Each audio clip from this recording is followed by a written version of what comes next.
തൃശൂർ പുതുക്കാട് നവജാത ശിശുക്കളെ കൊലപ്പെടുത്തിയ കേസിൽ കുഴിമാന്തിയുള്ള പരിശോധന ആരംഭിച്ചു. കൂടുതൽ വിവരങ്ങളുമായി കാളിദാസ് ചേരുന്നു. കാളിദാസ്, ഈ നവജാത ശിശുക്കളെ കൊലപ്പെടുത്തിയ കേസിൽ അവർ അസ്ഥി കുഴിച്ചിട്ട സ്ഥലത്തെ കുഴിമാന്തിയുള്ള പരിശോധന ആരംഭിച്ചിരിക്കുകയാണ്. കൂടുതൽ വിവരങ്ങൾ എന്തൊക്കെയാണ്?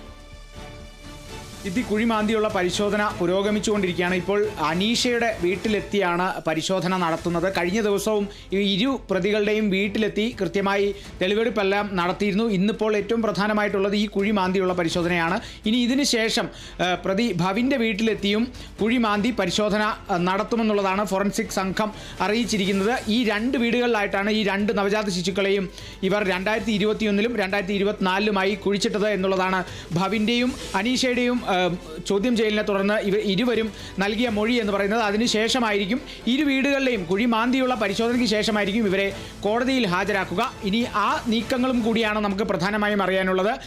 അന്ന് ഈ ഒരു കോടതി എത്തിച്ച ശേഷം അത് റിമാൻഡിലേക്കോ കസ്റ്റഡി അപേക്ഷയിലേക്കോ എന്നുള്ളൊരു ചോദ്യമൊക്കെ അങ്ങനെ നിലനിൽക്കുന്നുണ്ട്.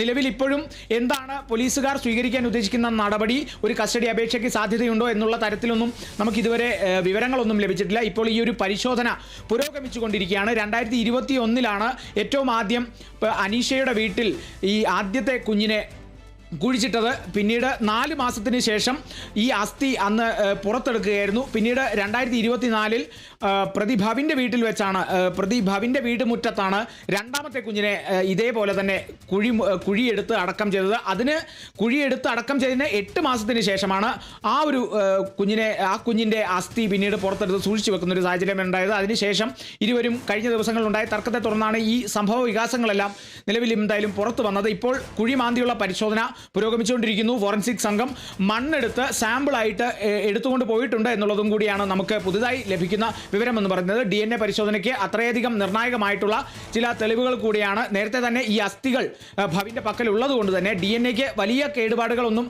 സംഭവിക്കില്ല. എന്നിരുന്നാലും ഇവിടെ പോയി കൃത്യമായി ഈ ഒരു മണ്ണും കൂടി പരിശോധിച്ച് മറ്റ് അവശിഷ്ടങ്ങൾ, ശരീരാവശിഷ്ടങ്ങൾ കിട്ടുന്നുണ്ടോ എന്നുള്ളത് കൂടി ഉറപ്പാക്കുക എന്നുള്ളൊരു ഉത്തരവാദിത്വം കൂടി ഫോറൻസിക് സംഘത്തിനും പോലീസ് അധികൃതർക്കുമുണ്ട്. അപ്പോൾ ആ ഒരു നടപടിയാണ് ഇപ്പോൾ അവിടെ പുരോഗമിച്ചിരിക്കുന്നത്.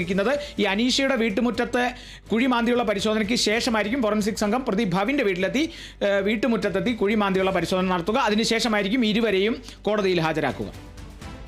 ശരി, നവജാത ശിശുക്കളെ കൊലപ്പെടുത്തിയ കേസിൽ കുഴിമാന്തിയുള്ള പരിശോധന ആരംഭിച്ചിരിക്കുകയാണ്. പ്രസാദ് കാളിദാസനാണ് വിവരങ്ങൾ നൽകിയത്.